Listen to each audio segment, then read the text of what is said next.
Hello guys, आज से हम लोग नया सीरीज शुरू कर रहे हैं जिसमें हम लोग पूरा इनऑर्गेनिक केमिस्ट्री की क्लास 11th और 12th के चैप्टर्स जो है वन शॉट के अंदर रिवाइज करने वाले हैं। सबसे पहला चैप्टर हमारे पास जो है वो पीरियोडिक क्लासिफिकेशन है। ऐसे ही करते करते हम लोग सारा जितने भी क्लास 11 12 में इनऑर्गेनिक के चैप्टर्स हैं वो कंप्लीट करने वाले हैं, ठीक है। और इसके जो सेशन के पीडीएफ्स हैं वो आपको डिस्क्रिप्शन में मिल जाएंगे। अगर आपको और भी कुछ स्टडी मटेरियल सेशन पीडीएफ के साथ साथ फॉर्मूला शीट्स वगैरह चाहिए तो आप टेलीग्राम ग्रुप को ज्वाइन कर सकते हैं। वहाँ पे सारे मैं अपडेट्स वगैरह और स्टडी मटेरियल डालता रहता हूँ, ठीक है। तो चलिए चैप्टर को शुरू करते हैं, बट उससे पहले मैं आपको एक चीज़ बता दूं डैट ये गाइस पूरा रिवीजन सेशन है, इसमें इन डेप्थ सब कुछ बात नहीं होगी। कंसेप्ट जो मेन है हम लोग उसको रिवाइज करने वाले हैं, सब रिवीजन पर्पस के लिए है, ठीक है। तो चलिए शुरू करते हैं इस चैप्टर को। सबसे पहले इस चैप्टर में क्या आता है, हमारे पास स्क्रीनिंग इफेक्ट आता है। स्क्रीनिंग इफेक्ट क्या होता है कि हमारे पास जो एटम होता है उसमें जो इनर जो एटम होता है उसमें जो इनर शेल के इलेक्ट्रॉन होते हैं, सबसे अंदर वाले इलेक्ट्रॉन, ठीक है। फॉर एग्जाम्पल हमारे पास कुछ एटम है इस तरह का, ठीक है। हमारे पास एटम है, क्या है, इधर हमारे पास कोई एटम है, इधर कुछ इस तरह का, ठीक है। एंड यहाँ पे मान लो इस न्यूक्लियस है, यहाँ पे भी इलेक्ट्रॉन है इनर शेल वाली। इनर शेल के इलेक्ट्रॉन जो है वो आउटर शेल के इलेक्ट्रॉन को जो है वो क्या करते हैं ना, रिपल करते हैं, ठीक है।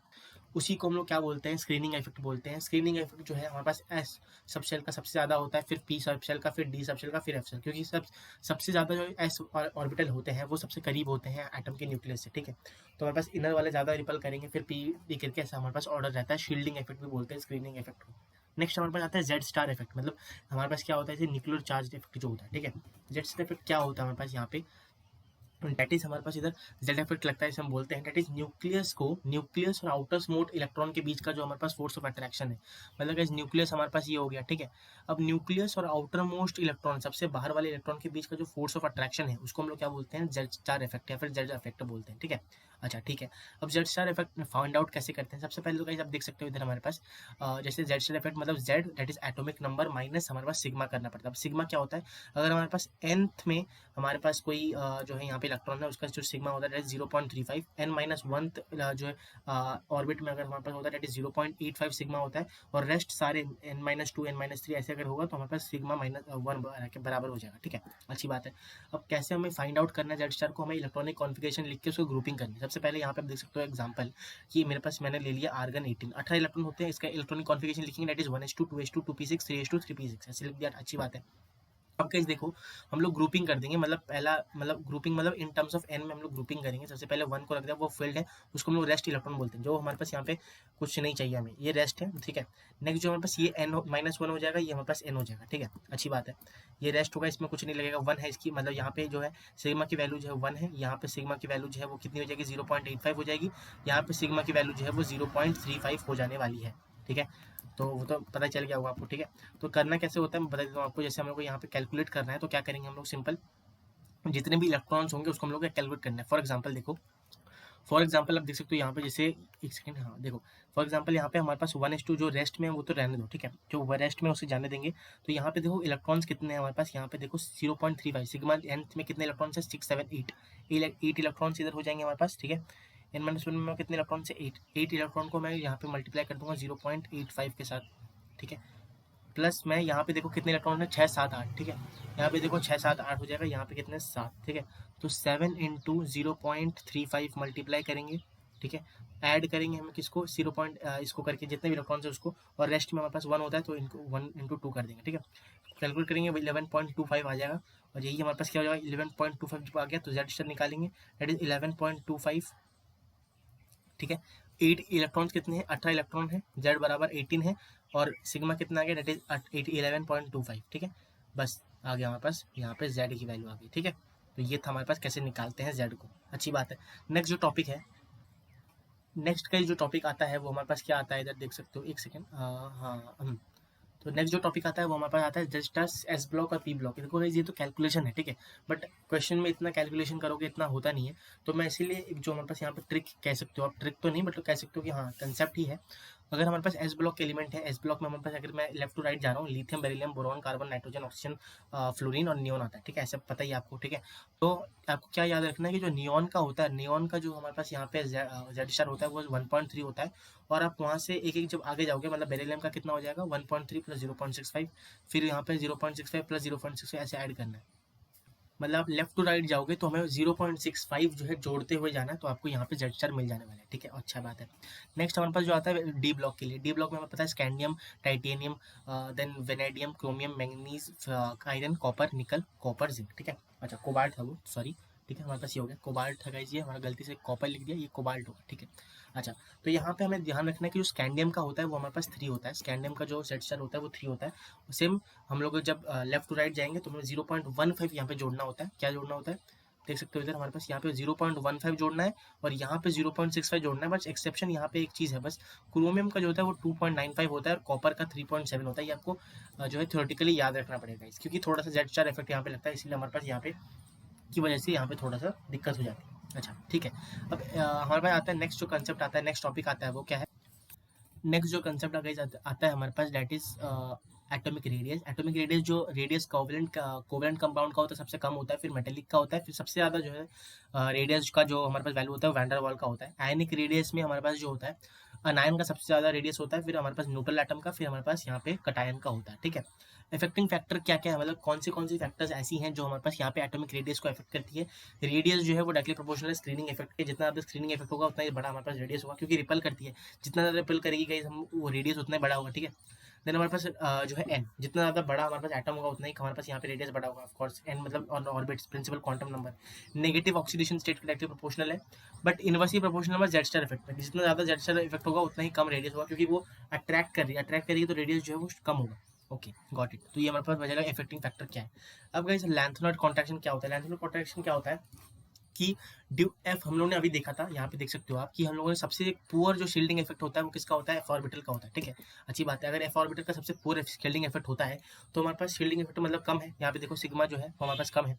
अगर सिग्मा कम है तो हमारे पास जेड स्टार इफेक्ट जो है वो बढ़ जाएगा, ठीक है, क्योंकि वो इनवर्सली प्रोपोर्शनल होता है। मतलब क्या करेंगे ये दोनों एक दूसरे को अट्रैक्ट करेगी ज़्यादा, जो न्यूक्लियस है वो एक बाहर वाले आउटर मोस्ट इलेक्ट्रॉन को ज़्यादा अट्रैक्ट करेगी।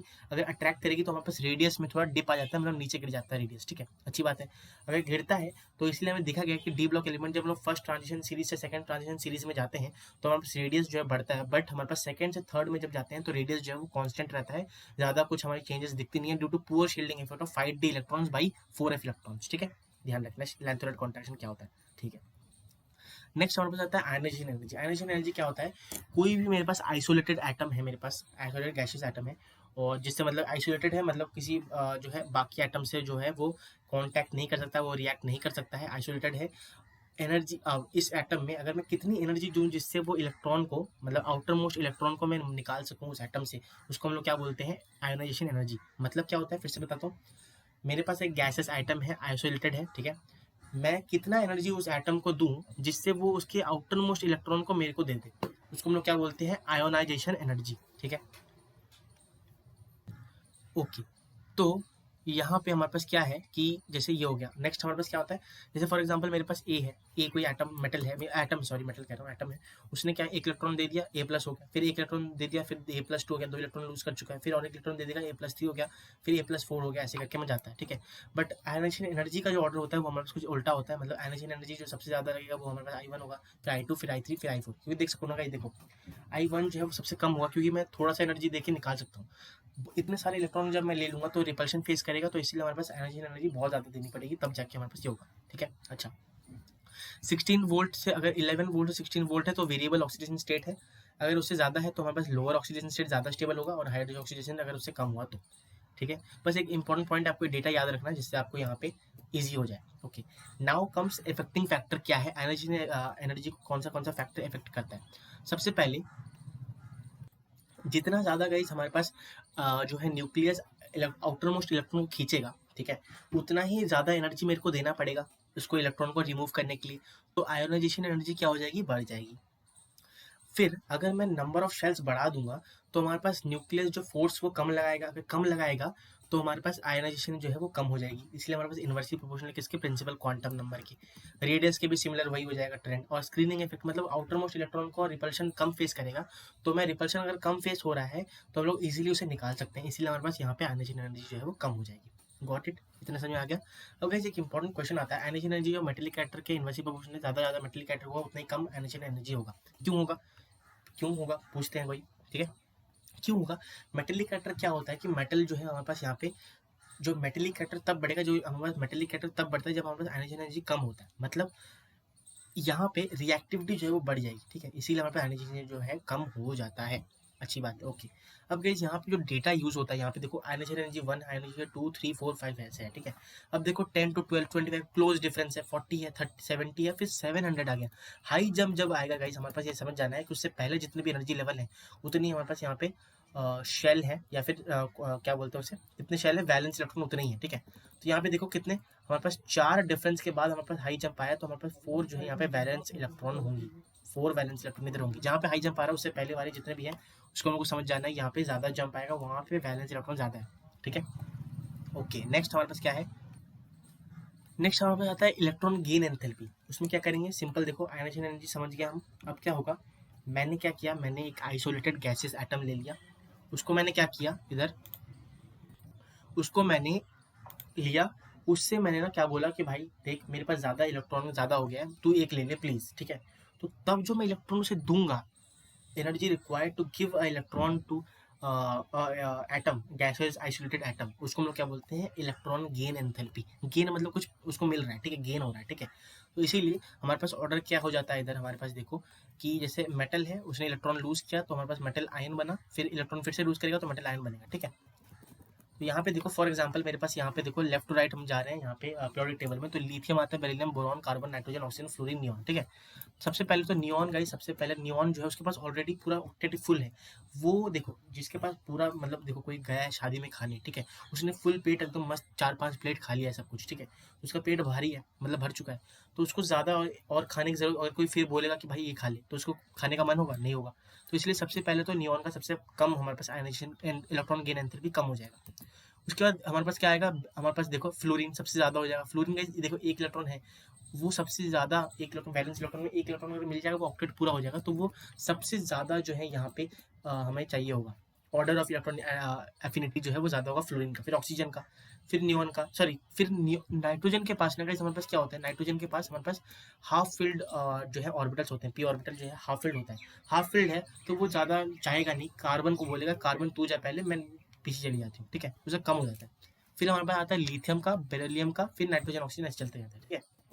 ओके, टॉप टू बॉटम में पता है, ये टॉप टू बॉटम तो डिक्रीज होता है हमारे पास। सिंपल आप देख सकते हो, सिंपली हम लोगों ने, जैसे हम लोगों ने फर्स्ट का समझा वैसे सेकंड ग्रुप, जैसे हम सोडियम सेकंड जो पीरियड का देखेंगे वो भी सेम ट्रेंड फॉलो करता है, ऐसे करके आप इसे देख लेना। एक चीज़ें मैं बोलूँगा आपको ध्यान रखने के लिए, वो क्या है कि इलेक्ट्रॉन एफिनिटी जो होता है वो हमारे पास थर्ड, अगर 3 हाफ फील्ड है उसका ज़्यादा होता है एज कम्पेयर टू हमारे पास फुल फील्ड की, ठीक है। नेक्स्ट हमारे पास आता है इलेक्ट्रॉन नेगेटिविटी, ठीक है, ये भी अच्छा टॉपिक है। इलेक्ट्रॉन नेगेटिविटी क्या होता है, मैं मान लो मेरे पास एक इलेक्ट्रॉन, हम लोगों ने दोनों ने, मान लो एक दोस्त, दो दोस्त हैं, ठीक है, दोनों दोस्त के पास एक एक इलेक्ट्रॉन है, उन्होंने बॉन्ड बनाया, ठीक है, एक इलेक्ट्रॉन ये रहा, एक दोस्त ये रहा, एक दोस्त ये रहा, उन्होंने बॉन्ड बनाया। एक दोस्त था ना, वो थोड़ा सा लालची टाइप था, उसने क्या किया, उस बॉन्ड, इसने जो बॉन्ड बनाया उसको भी उसने ले लिया, चॉकलेट खरीदा मान लो, तो चॉकलेट जो है उन्होंने जो है तय किया कि उन्होंने आधा आधा खाएंगे। बट एक जो है दोस्त हमारे पास लालची था, उसने क्या किया, उसने 3/4 क्वार्टर चॉकलेट अपने नाम कर दिया और वो खा गया, ठीक है। तो इसीलिए, तो मतलब क्या, जो चॉकलेट उसने खींच लिया अपनी तरफ, ठीक है। उसी तरह हमारे पास एटम में क्या होता है कि जो बॉन्ड बनते हैं उसमें जो ज़्यादा इलेक्ट्रॉन नेगेटिव होता है वो इलेक्ट्रॉन को अपनी तरफ खींच देता है, और उस इलेक्ट्रॉन को खींचने की टेंडेंसी को हम लोग क्या बोलते हैं, इलेक्ट्रॉन नेगेटिविटी बोलते हैं, ठीक है। अब इलेक्ट्रॉन नेगेटिविटी क्या क्या फैक्टर्स अफेक्ट करती है, सबसे पहले इलेक्ट्रॉन नेगेटिविटी को, जितना ज़्यादा जेड स्टार होगा, ठीक है, मतलब जेड स्टार मतलब जो हमारे पास आउटर मोस्ट इलेक्ट्रॉन को अट्रैक्ट करेगा जितना ज़्यादा, उतना ही हमारे पास जो इलेक्ट्रॉन नेगेटिविटी कम, मतलब ज़्यादा होगा, ठीक है। पॉजिटिव ऑक्सीजन सेट और बाकी सब इन्वर्सली प्रोपोर्शनल होगा, जितना ज़्यादा बढ़ेगा, स्क्रीनिंग इफेक्ट जितना ज़्यादा होगा उसे इन्वर्सली प्रोपोर्शनल हो जाएंगे, ठीक है। अब डेल्टा एक्स मतलब कितना खींचा, उसको हम लोग क्या बोलते हैं, डेल्टा एक्स क्या होता है हमारे पास, यहाँ पे डिफरेंस ऑफ इलेक्ट्रोनेगेटिविटी को हम लोग डेल्टा एक्स बोलते हैं, ठीक है। और यहाँ पे ऑर्डर ऑफ इलेक्ट्रोनेगेटिविटी के देखो, यहाँ पे देखो ये सबसे मोस्ट इंपॉर्टेंट है। अगर मैं लेफ्ट टू राइट जा रहा हूँ फर्स्ट पीरियड में, देखो lithium, beryllium, boron, carbon, nitrogen, oxygen, fluorine, तो सबसे पहले आपको ध्यान क्या रखना है, 0.5 आपको ध्यान रखना है लिथियम का, सॉरी लिथियम का जो है 1 होता है इलेक्ट्रोनेगेटिविटी। आपको जब आप लेफ्ट टू राइट जाओगे आपको 0.5 ऐड करते हुए जाना है हर जगह, मतलब जैसे बेरिलियम का होगा 1.5, फिर उसके बाद हमारे पास 2 हो जाएगा बोरॉन का, ऐसे करके जाना है। आयनिक कैरेक्टर क्या होता है कि कितना जो है कोई भी कंपाउंड में कितना जो है उसमें आयनिक कैरेक्टर है, उसको कैसे फाइंड आउट करेंगे, 16 delta x difference of electronegativity plus 3.5 delta x का स्क्वायर कर देंगे तो हमारे पास यहाँ पे आ जाएगा। अगर डेल्टा एक्स 2.1 से ज़्यादा है तो वो आयनिक हो जाएगा, और अगर 2.1 से नीचे है तो वो कोवेलेंट हो जाएगा। आप ऐसे ध्यान रखना, अगर आपको बार बार ये फॉर्मूला लगाना नहीं है, ठीक है, तो इससे आपको ये ध्यान रखना, ये डेटा ध्यान रखना कि डेल्टा एक्स अगर 2.1 से कम हुआ तो हमारे पास कोवेलेंट कैरेक्टर हो जाएगा, और अगर ज़्यादा हुआ तो हमारे पास आयनिक कैरेक्टर ज़्यादा डोमिनेट करेगा, ठीक है। लास्ट टॉपिक हमारे पास क्या आता है इधर जो है पूरे पीरियोडिक क्लासिफिकेशन के चैप्टर में, that is nature of oxides. सबसे पहले तो कैसे हमारे पास क्लासिफिकेशन में सबसे आपको जो 3 कंपाउंड ध्यान रखने हैं, NO, N2 और CO, कार्बन मोनोऑक्साइड, ये जो है हमारे पास न्यूट्रल ऑक्साइड्स होते हैं।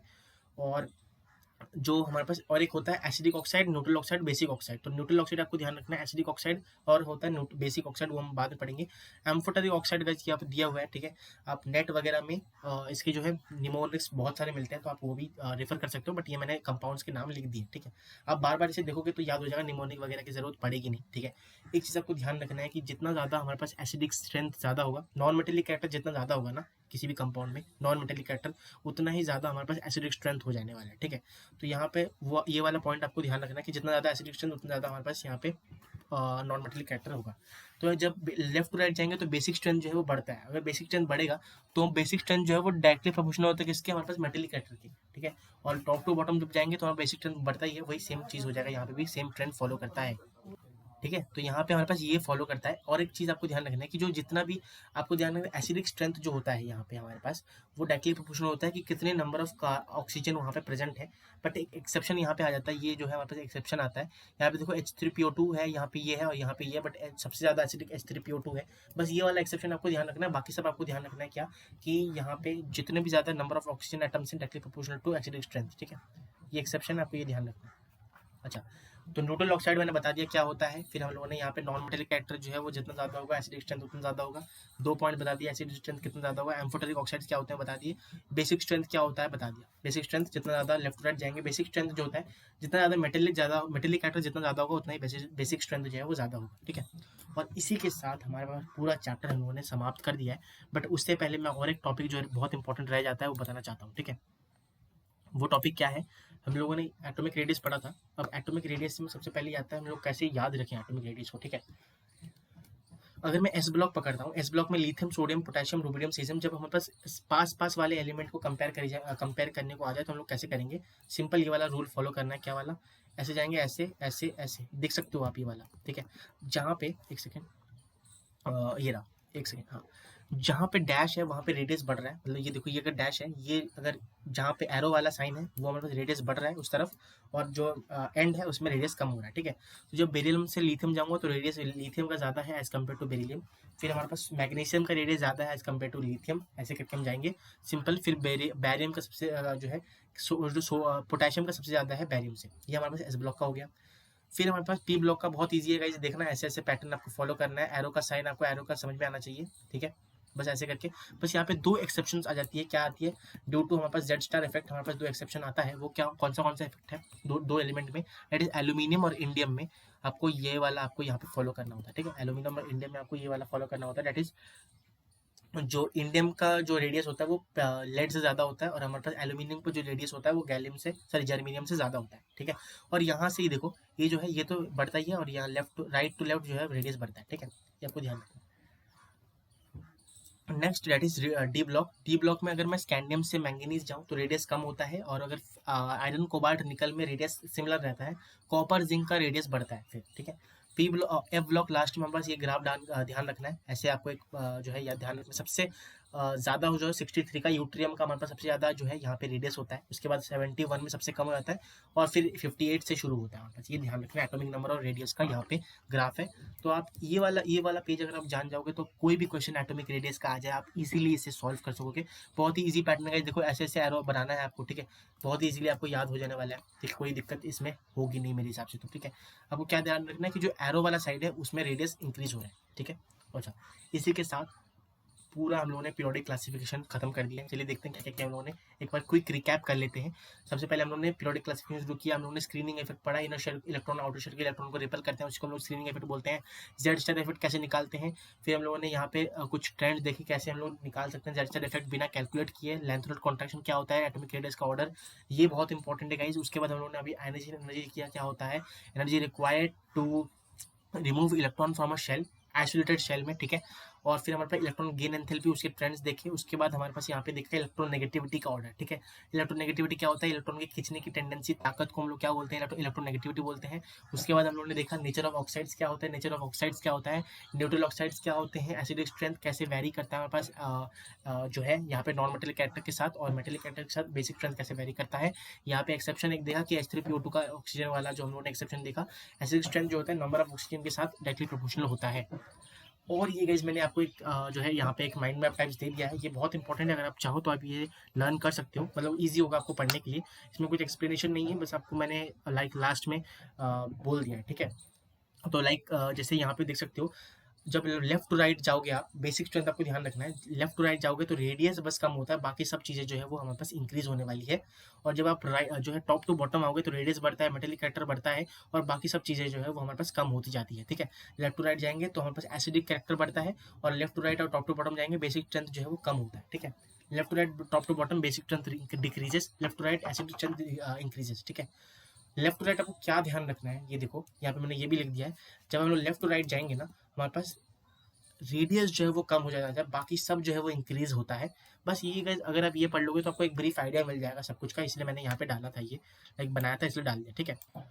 तो guys, ये था हमारे पास पूरा चैप्टर, हम लोगों ने अभी खत्म कर दिया है पीरियोडिक क्लासिफिकेशन का, ठीक है। और बहुत ही शॉर्टली बहुत ही स्पीड में हम लोगों ने रिवाइज किया है। होप आपको, अगर आप इसे ध्यान से एक दो बार देख लोगे, क्योंकि टाइम भी हम लोगों ने बहुत कम रखा है, ठीक है। तो आप अगर इसे एक दो बार रिवाइज कर लोगे ना, ठीक है, मतलब एक दो बार भी ऐसे अगर एक बार पढ़ लोगे, फिर से नोट्स को एक बार देख लोगे, तो आपको पूरा यहाँ पे मोस्ट इंपॉर्टेंट गाइज मैंने सब कुछ डाल दिया, ठीक है। जितना भी जो है चैप्टर में था इंपॉर्टेंट, वो मैंने सब कुछ कवर करने की कोशिश की है। अगर आप ये कंप्लीट कर लोगे, आपको कोई भी दिक्कत आने तो नहीं वाली पीरियोडिक क्लासिफिकेशन चैप्टर से, और ये जो है बेस की तरह काम करता है ये चैप्टर, ठीक है। तो अगर आप ये कंप्लीट कर लोगे, आपका बहुत ईजी हो जाने वाला है बाकी सब चैप्टर्स में से भी, ठीक है। तो हम लोगों ने ये सब खत्म कर दिया, यहाँ पे हम लोग लास्ट में ये डाल दिया था, और अब आधा थैंक यू पेज खत्म, ठीक है। अगर आप अभी तक ज्वाइन नहीं किया टेलीग्राम ग्रुप, तो आप ज्वाइन कर लीजिए वहाँ पे टेलीग्राम चैनल को, वहाँ पे सारे सेशन पीडीएफ्स के लिंक वगैरह सब कुछ वहाँ पे मैं डालते रहता हूँ, फॉर्मुला शीट्स वगैरह सब कुछ, ठीक है। तो ये था हमारे पास पहला सेशन किसका, आईओसी रिवीजन का, ठीक है। हम लोग नेक्स्ट ऐसे करते रहेंगे, केमिकल बॉन्डिंग नेक्स्ट चैप्टर होने वाला है, फिर हाइड्रोजन बॉन्डिंग आने वाला है, हाइड्रोजन बॉन्डिंग कह रहा हूँ, हाइड्रोजन चैप्टर, ठीक है। और ऐसे ही करके हम लोग पूरा यहाँ पे खत्म करने वाले हैं चैप्टर को, ठीक है। तो होप आपको पसंद आया होगा, अगर पसंद आया है वीडियो, प्लीज़ वीडियो को लाइक कर दीजिए, अपने दोस्तों के साथ शेयर कीजिए, और चैनल को जो है वो सब्सक्राइब कर लीजिए, ठीक है। मिलते हैं नेक्स्ट वीडियो में, thank you so much, bye bye.